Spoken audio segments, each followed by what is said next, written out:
ఎన్నో ఏళ్లుగా నిరుద్యోగ యువతకు ఆదర్శంగా నిలుస్తూ ఎంతో మందికి ఉద్యోగ అవకాశాలు కల్పించిన సాయి సిరి టెక్నాలజీపై తప్పుడు ప్రచారాలు చేస్తూ కొంతమంది నాపై వ్యక్తిగత కక్షలకు తెరలేపుతున్నారని, బాధితులకు న్యాయం జరగాలంటే తప్పనిసరిగా నా వల్లే జరుగుతుందని సాయి సిరి టెక్నాలజీ సీఈఓ కొప్పిశెట్టి షణ్ముఖ సుదర్శన్ తెలిపారు.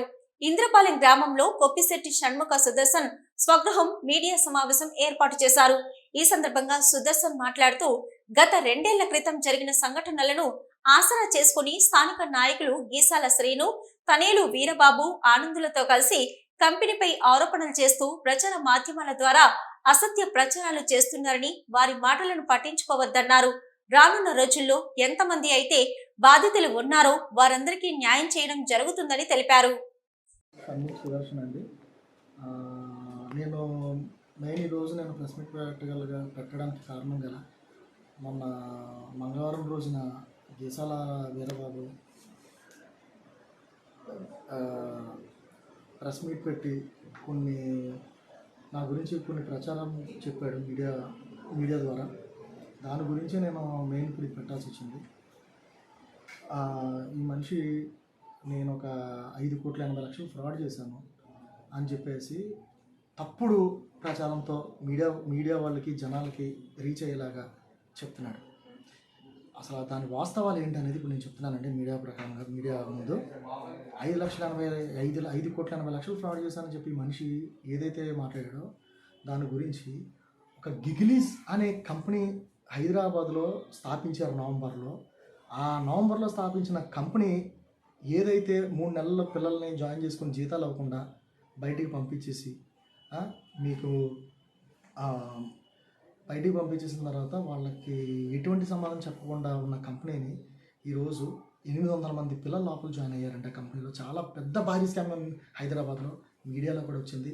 ఆ 800 మంది పిల్లల్లో నా కన్సల్టెంట్ ద్వారా, అంటే నేను నాకులాగా ఒక 4 కన్సల్టెంట్స్, అంటే మనిషికి ఎంతంత అని చెప్పి పంపించిన వాళ్ళు ఈరోజు 800 మంది. ఆ 800 మందిలో 100 మంది పిల్లలు నా సైడ్ నుంచి వెళ్ళారు. అంటే నేను ఎంత జెన్యూనిటీ ఉంటుంటే ఆ 100 మంది పిల్లలు నన్ను అప్రోచ్ అయ్యి నాకు డబ్బులు కట్టేళ్ళారు. పిల్లలు లోపలికి వెళ్ళి డబ్బులు కట్టి లోపలికి వెళ్ళడం అనేది వాస్తవమే, కానీ కంపెనీ వాడు ఎంత ఫ్రాడ్ చేశాడు అనే దాని మీద నేను బాధితుల్ని, పిల్లలు కూడా బాధితులు, నేను బాధితుల్ని. కానీ ఈ మనిషి గీసాల వీరబాబు అనే మనిషి ఏం చెప్తున్నాడు, 1,40,00,000 నేనే స్కామ్ చేశాను, నేనే కంపెనీకి పార్ట్నర్షిప్ ఉంది, నాకు ఆ కంపెనీతో నా పార్ట్నర్షిప్ ఉంది, నేను కూడా ఆ కంపెనీ పార్ట్నర్ అని చెప్తున్నాడు. పార్ట్నర్ అనుకున్నప్పుడు నన్ను కూడా కిడ్నాప్ చేస్తారు కదా, నేను కూడా జైల్లో ఉంటాను కదా. ఆల్రెడీ ఈ కంపెనీతో సంబంధం ఉన్న వాళ్ళందరూ కూడా ఈరోజు జైల్లో ఉన్నారు. దానికి సంబంధించిన డీటెయిల్స్ కూడా నేను త్వరలో మీకు ఇస్తాను. కానీ నేను కట్టిన డబ్బులు ఎస్ఎల్సి ఇన్ఫోటెక్ అనేది నంద్యాల ఉన్న కన్సల్టెన్సీ, వాడికి నేను 1,40,00,000 పంపించిన బ్యాంక్ స్టేట్మెంట్లు ఎవ్రీథింగ్ అంతా కూడా నేను మీకు ఈ మీడియాకి నేను ఇస్తున్నాను. కాబట్టి 5 కోట్లు స్కామ్ చేశానా, ఏం చేశానా అనేది ఈ పెద్ద మనిషి చెప్తున్నాడు కదా, స్కామ్ అని. కాబట్టి నేను పిల్లలకు ఒకటే చెప్తున్నాను, ఈ గీసాల వీరబాబు చెప్పే వాస్తవాలని మీరు నమ్మి మీరు ఇక్కడికి వస్తే నేను న్యాయం చేస్తాను, మీకు వస్తే నేను డబ్బులు వసూలు చేస్తాను అనేది ఈ మనిషి మాటలు విని ఎవరైనా ఈ మనిషి దగ్గరికి వెళ్తే మీరు కూడా మోసపోయినట్టే.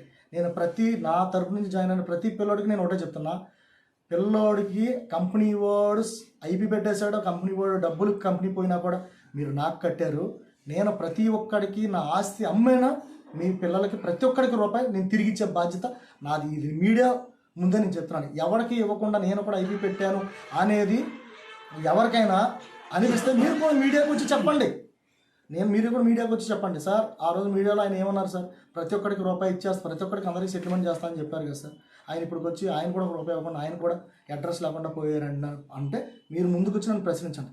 నేను ప్రతి ఒక్కడికి డబ్బులు ఇస్తానని చెప్పి, నా పిల్లలు ఏదైతే ఉన్నారో మిగతా పిల్లలతో నాకు సంబంధం లేదు, నా పిల్లలకు ప్రతి ఒక్కడికి డబ్బులు ఇస్తానని చెప్పి ప్రతి ఒక్క పిల్లడికి నేను గ్రూప్లో మెసేజ్ చేశాను. కానీ ఇందులో ఒక 10 మంది ఈ గీసాల వీరబాబు, గీసాల ఆనంద్ ఏం చేస్తున్నారంటే, కొంతమంది 10 మందిని పిల్లల్ని రెచ్చగొట్టి బయటికి లాగి ఆ 10 మందిని రెచ్చగొట్టడంతో మిగతా 800 మంది పిల్లలు కూడా మైండ్ డిస్టర్బ్ చేసేసి ఒక భ్రమలో వాళ్ళని పెట్టేసి మానసికంగా చూపిస్తున్నారు మిగతా పిల్లలు కూడా ఆ సోషల్ మీడియాలో. కానీ గిగిలీస్ అనే వారికి ఈ మనిషితో సంబంధం లేదు. ఈ మనిషికి అసలు ఏం సంబంధం, గిగిలీస్ కంపెనీ హైదరాబాద్లో జరిగింది నేను చూసుకుంటా. ఈ మనిషికి వచ్చి న్యాయం చేయమని చెప్పి అడిగిన వాళ్ళు కూడా ఇక్కడ మనుషులు కాదు, ఆ డేటాబేస్ అంతా కూడా చెప్తా. ఇంద్రపాలెం మనుషులు ఎవరో నీ సంబంధించిన బాధ్యతలు ఉంటే నువ్వు మాట్లాడు, నువ్వు తీసుకురా నా దగ్గరికి. ఇంద్రపాలెం బాధ్యతలు లేకుండా ఎక్కడెక్కడి నుంచో బాధ్యతలు నువ్వు సేకరించి నేను ర్యాలీలు పెడతాను, నేను జనాల దగ్గర తీసుకొస్తానంటే నువ్వు ఎన్ని స్కాములు, నేను 80 కోట్లు స్కాములు చేశానంటే నేను ప్రతి స్కామ్ కూడా నేను బయట తీస్తా.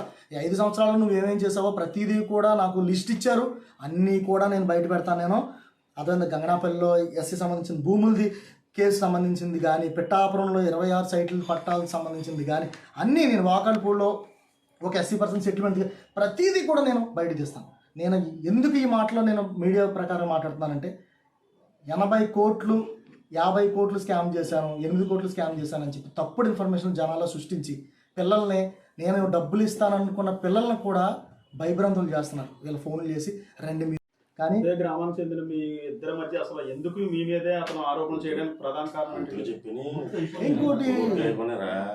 ఇంకోటి మెయిన్ థింగ్ రీజన్ ఏంటంటే, నాకు అసలు ఈ గిగిలీస్ సంబంధించిన దాంట్లో ఈ మనిషికి ఇన్వాల్వ్మెంట్ లేదు. పిల్లలకి ప్రతి పిల్లడికి నేను డబ్బులు ఇస్తానని మరీ చెప్పాను, అందరితో కూడా మాట్లాడాను. నేను డబ్బులు వేసిన స్క్రీన్ షాట్స్ కూడా మీకు నేను పంపిస్తాను మీడియాకి. ఇప్పుడు ఎంతమంది పిల్లలు ఇంకా సెటిల్మెంట్ చేశానో, ఎంతమంది పిల్లలకి ఏ టైం పెట్టానో, చెక్కులు కూడా నేను మీడియా ప్రకారంగా చెక్కులు కూడా ఇస్తాను. ఆ కంపెనీ కూడా ఇచ్చిన చెక్కులు కూడా ఎవ్రీథింగ్ అంతా మీకు నేను సబ్మిట్ చేస్తాను.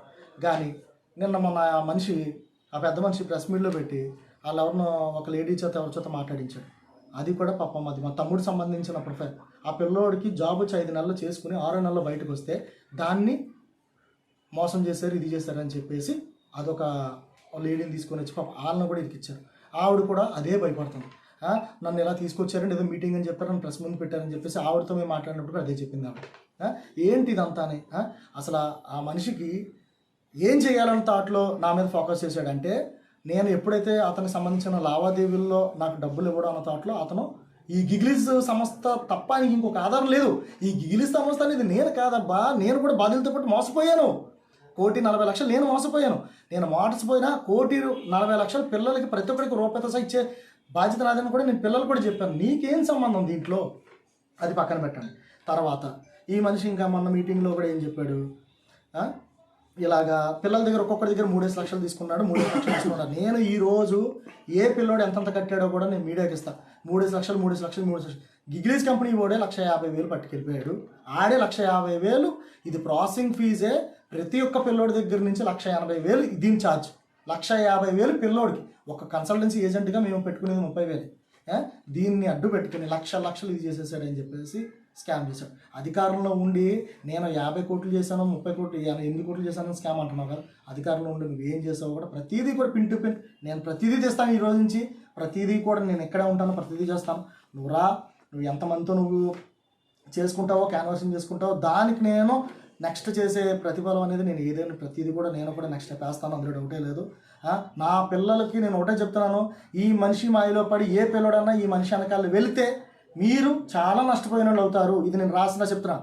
మీరు ముందు ఈ మనిషికి వెనకాల వెళ్ళేటప్పుడు ఈ మనిషి ఎలాంటి వాడు ఏంటి అనేది ఎంతపాలం వచ్చి ఎంక్వైరీ చేసుకున్న తర్వాత ఆయన చెప్తున్న ర్యాలీలోకి వెళ్ళాలా, తర్వాత నా వెనకాల కూడా ఉండాలని మీరు ఆలోచించుకోండి. నేను చెప్తాను, నా పిల్లలకు చెప్తున్నాను, మిగతా పిల్లలకు సంబంధం లేదు. నా పిల్లల దగ్గర నా లిస్ట్ ఉంది, వీళ్ళందరికీ కూడా ఎప్పుడు ఇవ్వాలో ఏంటనేది కూడా అన్నీ ఫిక్స్ అయిపోయింది. చాలామంది పిల్లలు కూడా ఇచ్చాను, మీడియా ముందు కూడా నేను త్వరలో పెడతాను. ఎంతమంది పిల్లలకి డబ్బులు ఇచ్చామో, ఏ టైంకి ఇచ్చామో, చాలామందికి ఇంకా త్వరగా ఉద్యోగాల్లోకి వెళ్ళిపోయారు అనేది కూడా నేను త్వరలో బయట పెడతాను. అది ఇంకా బలైపోతున్నారండి పాపం. నేను డబ్బులు ఇస్తాను అనుకున్న పిల్లలకి ఏమైందంటే అండి పాపం వాళ్ళకి వీళ్ళ ఫోన్లు చేసి నువ్వు రా, వాళ్ళకి డబ్బులు ఎవరైనా నువ్వు రా అని చెప్పి వాళ్ళని రెచ్చగొట్టడం. పాపం వాళ్ళు కూడా పాపం అమాయకులు బలైపోయారు. పాపం నాకు అదే బాధేస్తుంది. నన్ను నమ్ముకొని కంపెనీకి డబ్బులు కట్టారు, పాపం నాకు కట్టారు, నేను కంపెనీ కూడా కట్టాను. వాళ్ళని కూడా ఈరోజు పాపం రోడ్డు మీదకి లాగి వాళ్ళని రేపు అన్న రోజున మేమిద్దరం పడే గొడవల్లో పిల్లలు ఎంత సఫర్ అయిపోతారనేది నేను బాధపడుతున్నాను. ఈ మనిషి ఏదో నేను డబ్బులు ఇచ్చే వరకు కూడా నేను నిద్రపోను. నువ్వు మరి నిద్రపోవడం ఏంటయ్యా? నేను నా ఆస్తులు అమ్ముకుని మరి పిల్లలకి ఇస్తాను మీడియా ముందే నేను చెప్తున్నాను. అర్థమైందా? నువ్వు ఇచ్చేదేంటి? అసలు నీకు సంబంధం లేదు. హైదరాబాద్ పిల్లలు ఆల్రెడీ కేసులు అన్ని కంపెనీ వాడి మీద, గిగ్లీస్ అన్న CEO మీద ఆల్రెడీ ఫైటింగ్లు జరుగుతున్నాయి, కేసులు నడుతున్నాయి, లాయర్లు ఆల్రెడీ ఇన్వెస్టిగేషన్ జరుగుతుంది. నువ్వే న్యాయం చేస్తావు. నేను తింటే నా అకౌంట్లో ఉంటే నువ్వు నా మీద పోరాడు. అసలు నీకు సంబంధం లేని సబ్జెక్ట్లో నువ్వు ఇన్వాల్వ్ అయ్యావు. దీన్ని మాత్రం నేను పూర్తిగా ఖండిస్తున్నాను. నేను ఎంత దూరం వెళ్ళిపోతాను. నేను ఆయన ఏం చేసుకుంటారో ఆయన చేసే స్టెప్కి నేను నెక్స్ట్ ఇంకా నేను డబల్ స్టెప్ నేను తీసుకుంటూ ఉంటాను. అది ఆయనకి నష్టం నాకు నష్టం అనేది ఆయన ఆలోచించుకోవాలి. ఇది నేను చెప్పేది. నేను లాస్ట్లీ మళ్ళీ నేను ఓన్లీ గిగ్లీస్ గురించే నేను మాట్లాడుతున్నాను, వేరే టాపిక్లు ఏది మాట్లాడలేదు. గిగ్లీస్ అనే సంస్థ మోసం చేయబడ్డది నేను పిల్లలు, నేను మోసం చేయలేదు, పిల్లల్ని నన్ను మోసం చేసింది గిగ్లీస్. అది కాబట్టి ఇంకా నేను ఇంతకంటే సోషల్ మీడియాలో విపరీతంగా ట్రోలింగ్లు చేస్తున్నారో విపరీతంగా పెట్టి ఆ సుజిత్ అనేటోడు ఆ సుజిత్ అనేటోడు ఎవడైతే ఉన్నాడో వాడు వీడికి ఇన్ఫర్మేషన్ ఇవ్వడం, హైదరాబాద్ నుంచి వీళ్ళకి చేతకాక ఆన్లైన్లో అడిగి ఇన్ఫర్మేషన్లు తీసుకోవడాలు అన్నీ. నాకు కూడా గ్లోబల్ సాఫ్ట్ టెక్ ఏదైతే ఆదిత్య కాలేజ్ దగ్గర ఉందో ఆ కంపెనీకి సంబంధించిన బాధితులు కూడా నా దగ్గరికి వచ్చారు. వాళ్ళందరూ కూడా నాకు స్క్రీన్ షాట్లు ఇచ్చారు. ఆనంద్కి నేను వేసిన 50,000 30,000 ఇదిగోండి 2 లక్షల 1,00,000 కట్టాము, 1,00,000 కట్టాము, ఈ స్క్రీన్ షాట్లు అన్నీ కూడా నాకు పంపించారు. వాళ్ళు భయపడిపోయి మాకు పోలీసుల కేసులు ఇదంటే మాకు భయం వేస్తుంది, మేము రాలేము సార్ అది ఇది అని కూడా క్లియర్ కట్గా చెప్పి ఇదిగోండి ఆనంద్ 20,000, ఒకడేమో 30,000, ఇంకోడేమో నేను 70,000 కట్టాను, ఒకడేమో 2 లక్షలు కట్టిన తర్వాత ఉద్యోగం పోయింది. ఈ